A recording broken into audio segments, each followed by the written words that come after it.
stereo during the manufacturer's authorized sale and show. Save on the TIAC V30, the Fisher RS240, the TIAC X3, the Akai APB21C, an Audio Purist car stereo system, or a Learjet 40-watt car stereo system. Or choose a Sansui 110-watt system, just $9.95. Or this incredible Rotel fully remote control system, just $14.95. Save during the manufacturer's authorized sale and show, March 26th to 28th at the Westward Inn. Waiter. Waiter. Who is he? Textiles? Huh? Super Auto. Shipbuilding.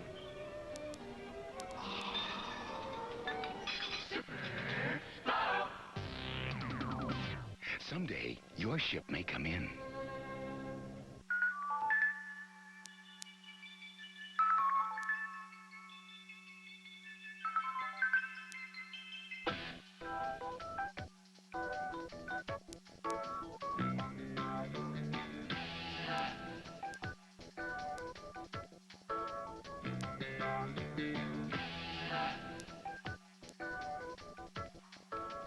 Good evening, I'm Darrell Jans. Calgary recorded its 9th traffic fatality of the year tonight. It happened just before 7 o'clock this evening. Police say the driver of a car northbound on Crowchild Trail tried to make the turn onto the 9th Avenue ramp to head towards downtown. He lost control of the vehicle, which then hit the wall, went across the road and flipped over an embankment and wound up on the road below. The driver was thrown from the car and killed instantly. Police are withholding the man's name, pending notification of next of kin. Independent MLA Tom Sindlinger is looking into the possibility of forming a new political party. He's testing the water right now and should have a definite answer by next Wednesday. Sindlinger says some of the social credit ideas may be incorporated into the new party, and as for members, anyone who is against separatism and for a unified Canada would be welcome. While Sindlinger ponders the formation of a new party and former Social Credit Party leaders work out the details of their new movement, the Western Canada concept wagon keeps rolling right along. The party had a big rally in Fort St. John, British Columbia last night. Most of its success so far has come in rural Alberta, but an Edmonton crowd responded enthusiastically to what WCC MLA Gordon Kessler had to say. 150 members of the Nisku Businessmen's Association gathered for the first speaking engagement of the Western Separatist member of the legislature since his victory in the old Stidsbury by-election. Gordon Kessler took the opportunity to take his own shots at the federal government and did a bit of Lougheed bashing at the same time. He says Premier Lougheed has failed miserably as leader of the province and that big government has no business in the private sector. Because when they get involved in the ball game, they want to cheat like everybody else. So they throw the rule book away, you see. And not only that, once they get involved in business, they wipe out the private sector because they have an unlimited supply of funds that you and I don't have in the private sector. They don't have to be efficient. They don't even have to be productive. Because they have an unlimited supply of funds, yours and mine. And they use yours and mine to wipe us out. Among his other topics of discussion were the oil industry, the Constitution, and the threat of Ottawa taking away a Canadian's right to hold property. His overall message was simple. You can't trust Trudeau, and you can't believe in Lougheed anymore either. He gave his audience what they wanted to hear, and it didn't take him long to win them over. Premier Lougheed will be a full participant in next month's ceremonies in Ottawa when Queen Elizabeth visits Canada to deliver the Constitution. Intergovernmental Affairs Minister Dick Johnston told the legislature today that the Conservative government is looking forward to those patriation ceremonies. But separatist Gordon Kessler said it would be a sad day for Alberta. In those programs, have you considered flying the Alberta flag at half-mast?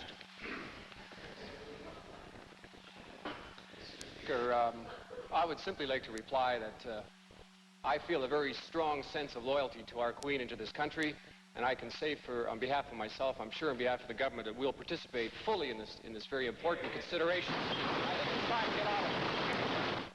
Cruise missiles will be flying over northern Alberta by the end of this year. External Affairs Minister Mark McGuigan said in Calgary today that the federal government and the U.S. have reached agreement on the testing of the missiles in the Cold Lake area. McGuigan visited the University of Calgary, where he was the target of some verbal shots from students who were objecting to Canada's involvement in the Soviet-U.S. arms race. Russell Outford reports. This is the American response to the Soviet SS-20. It's the cruise missile, capable of hugging terrain at speeds of 550 miles per hour as it sneaks under enemy radar and delivers its payload of death and destruction to a strategic military target. We have agreed in principle to the testing of the cruise missile in Canada, that is in its unarmed variety, because there is no other place within the whole alliance where it can be tested with equal safety and effectiveness. And this is part of our responsibilities to the whole NATO alliance. There was some sniping from university students over Canadian involvement in the development of a new weapon able to carry nuclear warheads. It goes under the radar, so it can't be detected. Now, to my idea, that is an offensive weapon. It's protection not in the sense that it's a defensive weapon. It's a protection in the sense of deterrence. That has been, as I said earlier on, that has been the basis of Western policy in the years since the Second World War, and it has succeeded in keeping the peace. I think Canada has to stand up much more to policy that's being developed in the U.S. and should take a firmer stand for negotiated disarmament. According to McGuigan, unarmed versions of the cruise missile will be in the air over northern Alberta by the end of this year. Russell Outford, CFCN News. The Canadian military is pleased about the testing of the cruise missiles over our soil. The Canadian Chief of the Defense Staff said in Calgary today that the testing is part of our nation's commitment to NATO. As far as General Ramsay Withers is concerned, part of the Canadian NATO commitment is the use of our territory. The General feels by letting the Americans test their cruise missile near Cold Lake, we are fulfilling part of that commitment.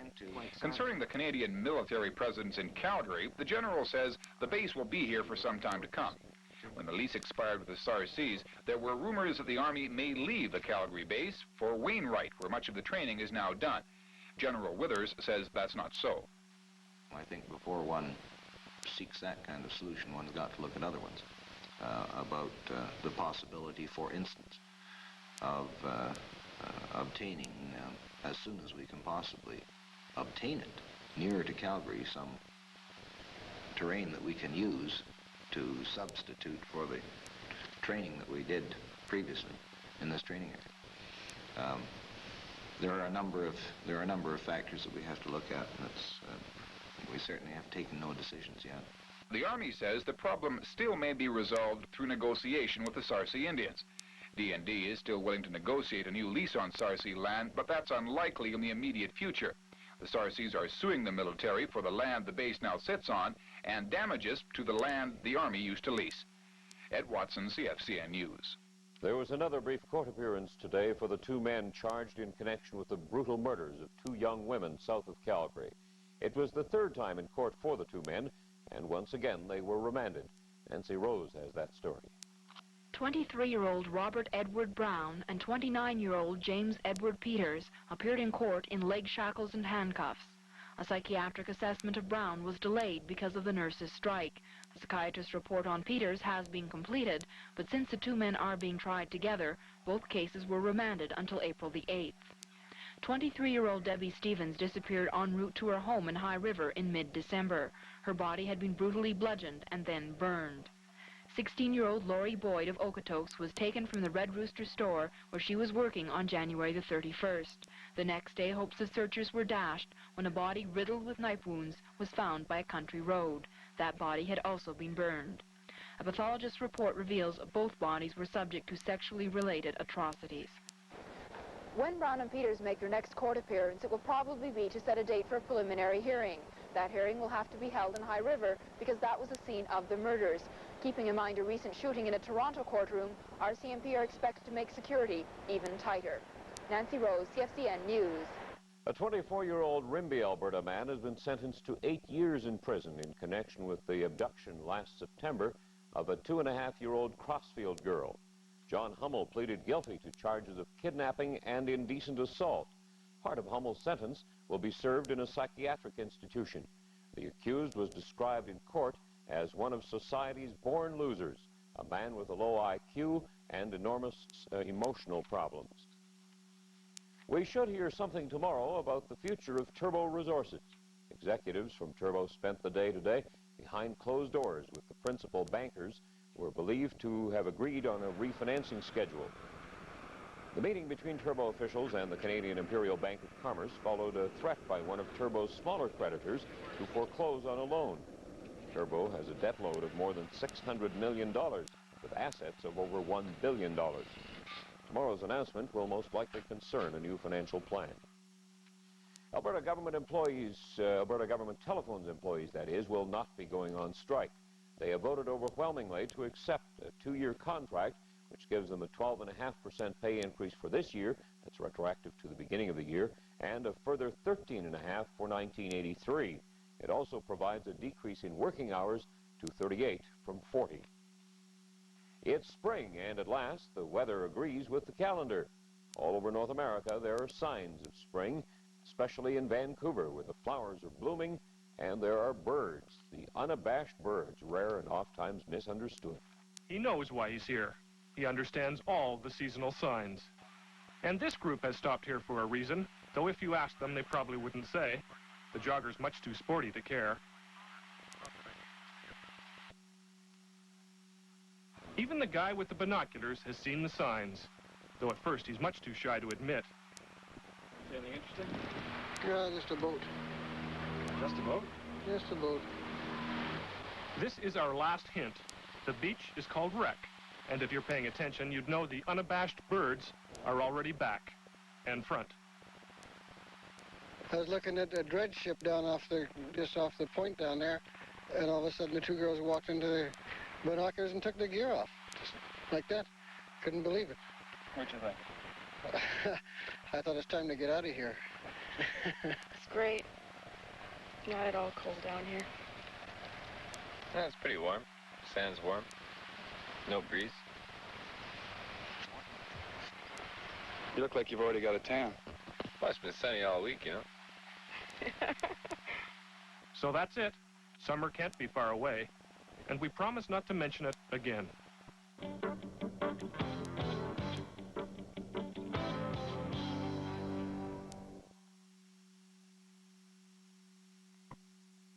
Waiter.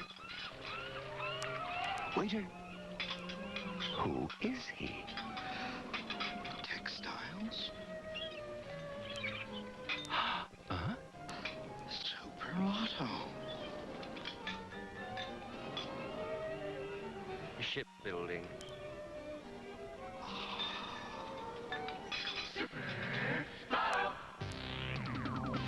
Someday, your ship may come in. The Paul Masson Winery. Huge oaken casks of rare California sherries, waiting.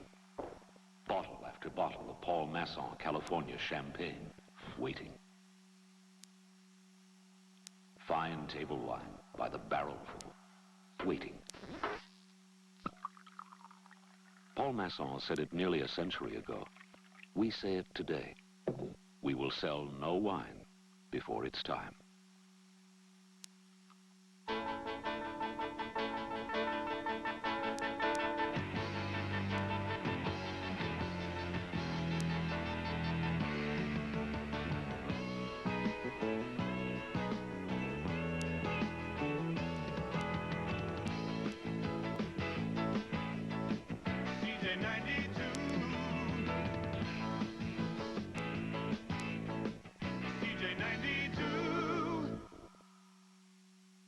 So that's why I need a loan. Good, good. At some places, the person you see for a loan is not necessarily the one who says yes or no. He refers to someone who refers to another someone, and so on, and so on. However, Scotiabank helped lead the way in consumer lending in this country. We know you don't want to go through all this to borrow money. We're definitely looking into it. So at Scotiabank, the person you see is the one who decides. Well, you're the one who decides. Are we going to enjoy tomorrow? Want to borrow some good weather, cheap rates? I'm Clear, interested. right. Clear in the afternoon tomorrow, and a much better looking day afternoon than in the forenoon. Although there's been no change in the public weather forecast, the aviation has put a little bit of doubt into what we talked about earlier tonight. But in the present situation with a clear sky and some smoke, we have a temperature of -1.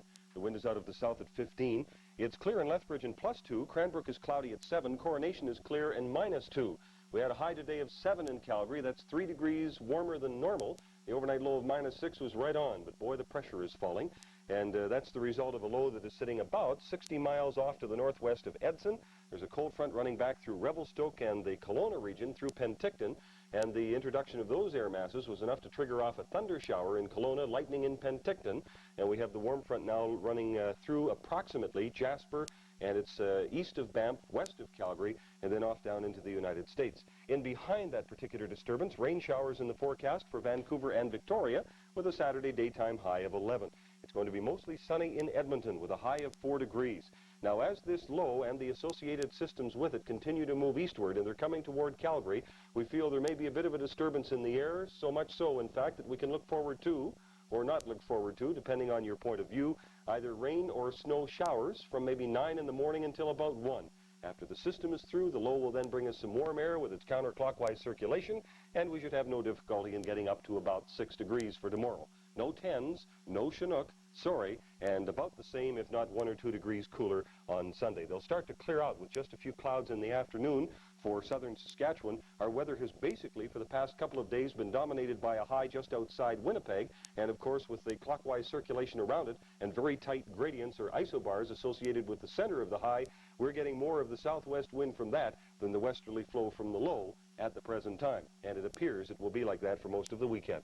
So it's going to be clear with a southerly wind for Winnipeg. They experience what we had on Wednesday, although it'll be a little bit cooler with a high of only 2 degrees. And generally cloudy with some possibility of flurries in eastern Canada. Definitely snow showers in the forecast for the Maritimes and for eastern Canada. Maritimes holding constant at 0, and for St. John's tomorrow after an overnight low tonight of 1, a daytime high of about 12 degrees. Well, it was 14 in beautiful downtown Banff, Alberta. They were beaten by 1 degree over in, what's-its-face, the place where they have the neat apple trees in the interior of BC, Castlegar, and they had 15 for the warm spot in the country. Down in the States, 28 at Miami and Fort Myers in Florida. And for the Calgary region, we have to go along with that strong pressure gradient over the southern portion of our province that will continue to give us the same kind of flow again for most of the weekend. Certainly it's going to be all right. As Darrell mentioned, spring has certainly sprung, and we'll do our very best to keep in tempo with weather to match the particular calendar day. Rain showers for Vancouver and Victoria at 11. Mixed rain or snow showers in the Columbia Kootenays. Freezing tonight, up to 8 degrees for tomorrow. It's going to be cloudy, and there will be some light snow. I'll better do it this way for you, make it backwards. Light snow for Fort McMurray, similar conditions for Grand Prairie, but they'll be clearing out in the afternoon and a daytime high of 2. Mostly sunny for Edmonton, as we mentioned, at 4. Just a few clouds in Banff, a few clouds in the Calgary area, and a few clouds for Lethbridge and Medicine Hat. And there may be 1 or 2 flurries in the mountain areas for Saturday weather. Calgary and Red Deer go together with a few clouds for this evening and tomorrow. But be aware of the fact we there is a chance of mixed rain and snow for a couple of hours in the morning. Then we'll clear out after the overnight low of -3 and hope very successfully for 6 degrees. I guess it could be a lot warmer. On a visit to the Calgary Zoo today, it's obvious that all of the animals and birds aren't convinced it's springtime. The storks are still wearing Argyle socks.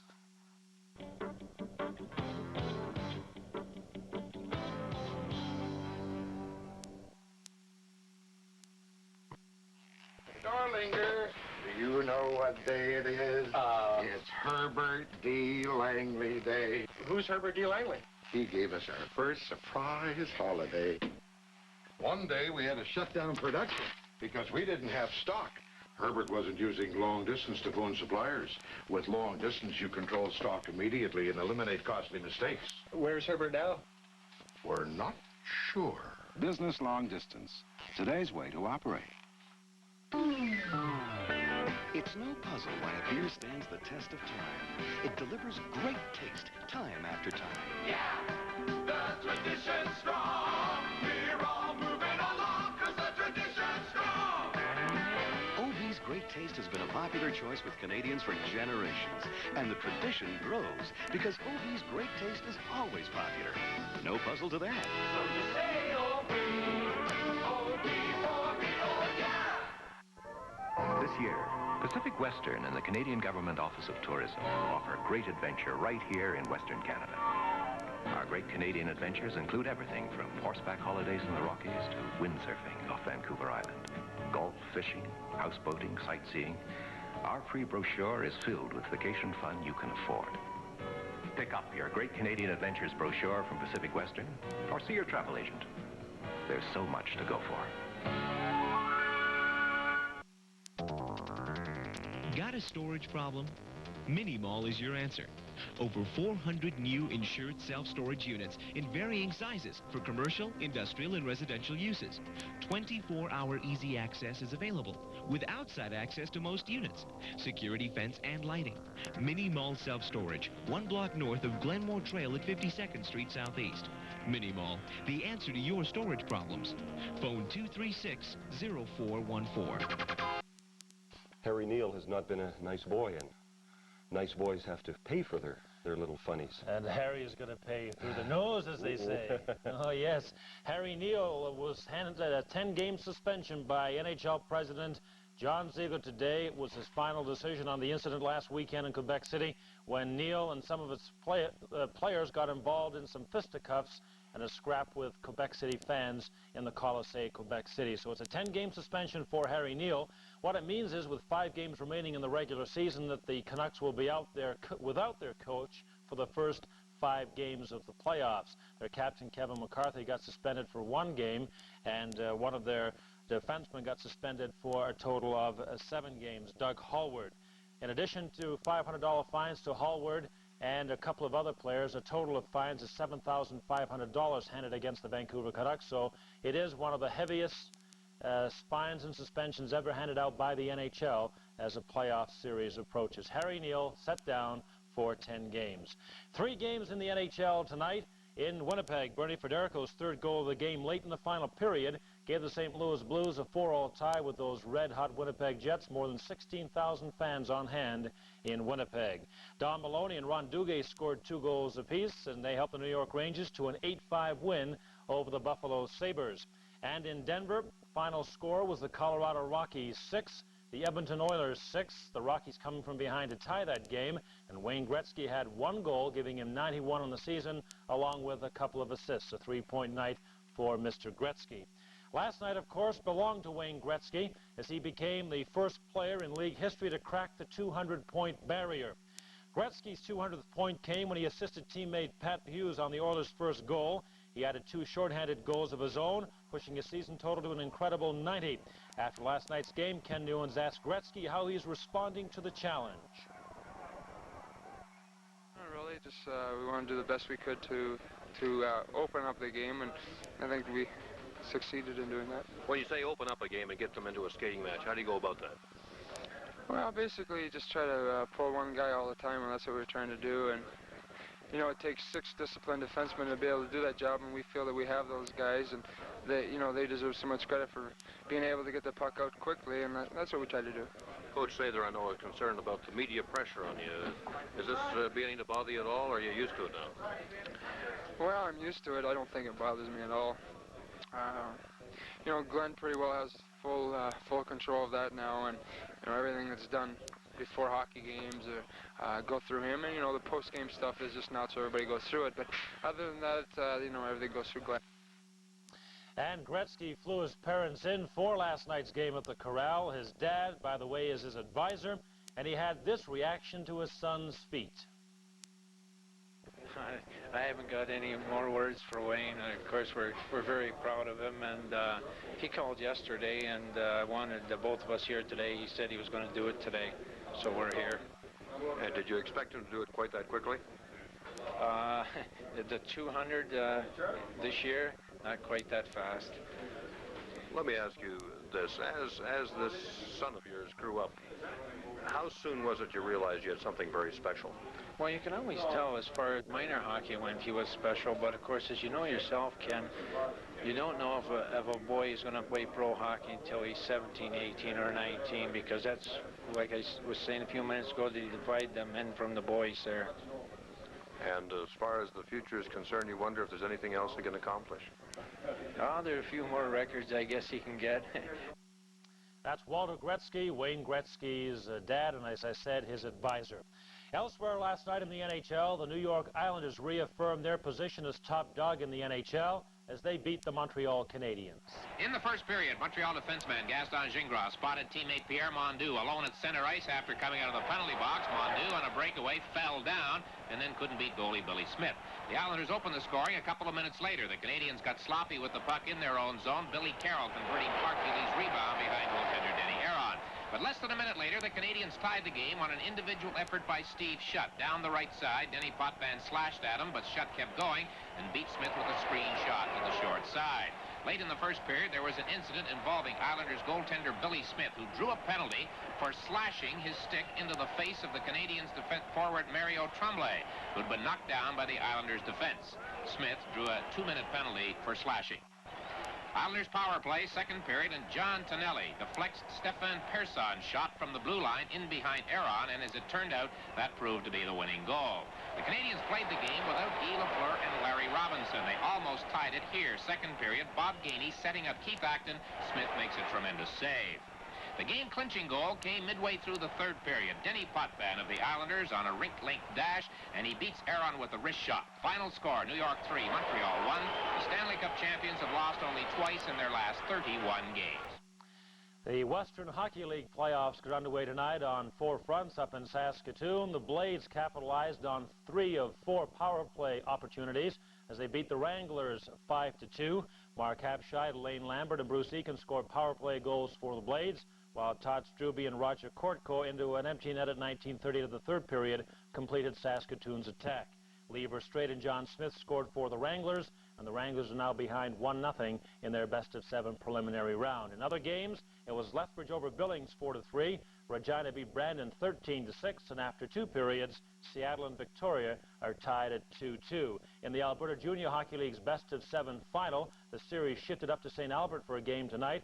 The Calgary Spurs went into St. Albert leading 1-0. However, tonight it was all the St. Albert Saints. The Saints winning the game 4-1 and tying their best-of-7 series at 1. The men's World Cup ski season ended today with an unprecedented North American sweep of the 3 disciplines. Of course, Steve Podborski won the World Cup Downhill Championship. Phil Mayer took the slalom and giant slalom. Mayer won the final slalom race of the season in France today. Mayer won his 3rd title of the World Cup season today in France. He captured the final slalom race of the season. This victory gives Mayer the season slalom title.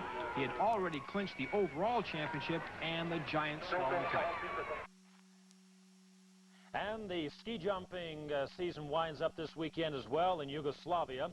Ottawa's Horst Bulow ranks 3rd in the standings going into the competition.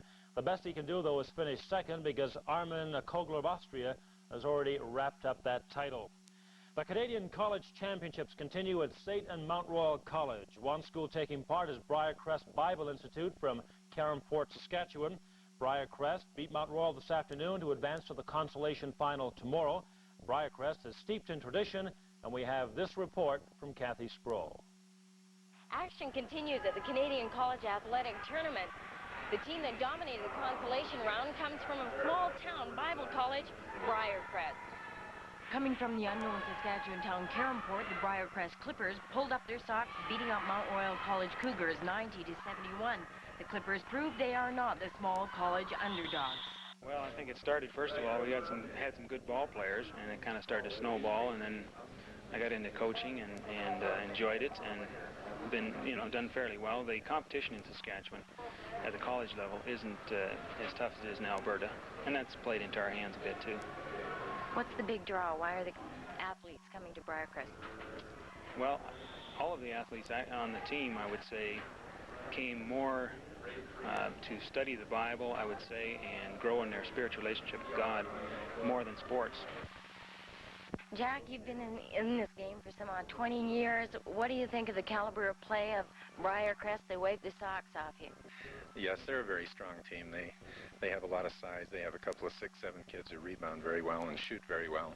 And it was obvious out there that we didn't match up with them very well. We have a small team this year, and so basketball being a vertical game, it makes it difficult. The men's consolation finals go at Mount Royal College tomorrow at 2:15. Championship finals tomorrow night at 9:15. Kathy Sproul, CFCN Sports. And in those basketball finals tomorrow night for the gold medal, it'll be Dawson College against either Sate or Seneca. On the women's side, Vancouver plays John Abbott from Montreal. In volleyball, the men's final goes tomorrow at 5. It'll be Sate against Mount Royal. It will be a good match. And the women's at 3 o'clock, it's Quebec against Red Deer. The bronze medal match for the women has Sate against Saskatchewan, and the bronze medal match for the men, Manitoba against Quebec. In hockey action tonight at Sate Campus Center, it was Nate over Quebec 10-3. Seneca, Ontario takes on Nate at 7 tomorrow night for the gold medal. In the bronze game, it'll be Sate against Quebec at 4 o'clock. Stateside, the NC2A basketball championships begin in New Orleans tomorrow. More than 60,000 tickets have been sold for the games in the Superdome. Today, for the second year in a row, Virginia's Ralph Sampson was named the NC2A Basketball Player of the Year. The semifinal matchups tomorrow have Houston against North Carolina, while Georgetown squares off against Louisville. Closing player of the tourney has been Georgetown's Patrick Ewing, a 7-foot freshman center who is awesome under the basket. All-America guard Eric Floyd is only 6'3", but he was the most valuable player in the Western Regional Playoffs. The Hoyas set a tournament record by hitting 74% of their shots against Oregon State. 15 seconds showing on the clock and a timeout on the court with the score. Guards Lancaster Gordon and Jerry Eves direct the team, noted for speed, accurate shooting, and continuous full-court play. Houston is something of a surprise here. Freshman Rob Williams led the Cougars to the Final Four with his 25 points against Boston, but Clyde Drexler, who had 15, is their best all-around player. That leaves North Carolina top-ranked, led by All-America forward James Worthy and center Sam Perkins. Guard Jimmy Black directs the offense. Coach Dean Smith has been the proverbial bridesmaid 6 times at the NCAA and hopes 7 is the lucky number for his Tar Heels. Exhibition baseball action down in Florida today. The Toronto Blue Jays beat the Houston Astros 15-10. The Expos had the day off. Ron Roosh is in West Palm Beach with the Expos, covering the National League East champions. He has this report on a comeback of pitcher Dave Palmer. For David Palmer, the comeback started in November 1980. He won his first 3 starts in the 1980 season, stretching his win streak to a club record 11 games. And then the elbow started to give him trouble. In November, he underwent surgery, and a year and a half later, he's yet to pitch another Major League game. Well, last year was a real frustrating year, and it was a real long year, but I got down a few times, but not for long. You know, I knew that it was something that was going to take time, and I never gave up, and I never had it in my mind that this was it. I knew I could come back. I knew it's just a matter of time before these things heal, and I get the strength back in it and get on the right program, you know, with the strike and everything last year. And, you know, I just really never got on a set program, and it was kind of hard to come back. So this year, you know, coming to spring training and throwing from the first day on, I feel like I'm on a good program, and I'll just continue right on through the season. Last year, David was here at West Palm Beach, but didn't pitch in a game. He worked out with the West Palm Beach Expos after the club went north. He was activated by the Major League Club on August 9th, but was sent to Memphis without an appearance. He faced 1 batter with Memphis, and again the pain, and his year was over for all intents. Now pain is his companion. Woody Fryman's experienced that for years. David's going to be a type of pitcher a whole lot like I was in my career. I think it's going to have a lot of pain, and he's going to have to accept it, and he's going to have to pitch with it. And I don't think any doctor can tell him exactly what the problem is. I don't think the body will let doctors really tell you what's wrong with it. They can give you some medicine or something to kill the pain a little, but it'll always come back if you've got a problem. And I think he's the type that's going to have his problems because he cuts the ball, and anytime you cut the ball, you put more strain on your elbow. But he can't change that. If he did, he wouldn't get anybody out. That's the way he has to pitch. And I think now he's accepted that, and this spring he's been throwing the ball real well. 14 years he's pitched in pain, so it's just something that you have to block out in your mind. You know, if you wait till you're healthy to go out to the mound, you know, you might never go out there. And that's true with every pitcher, not just myself because I had surgery. It's true with every pitcher on our team, probably every pitcher in baseball. They will go out there and pitch with pain. And it's something that you have to get in your mind that you can do it. You have to distinguish whether it's hurting your arm or just pitching with pain. You know, and I'm at the point now where if it hurts, it's just I just have to live with that. You know, there's nothing more that can be done. I'm just going to, I can't injure it any further. I'm just going to have to go out there, take my regular turn, you know, and just pitch through the pain. Every time David Palmer goes to the mound, it's an event. Everybody holds his collective breath. He gets through the pitching performance. He remains on schedule with the rest of the pitchers. And everybody thinks that now David Palmer is going to make a complete comeback. That's against the odds. We'll be waiting for him opening day. This is Ron Roosh reporting from West Palm Beach.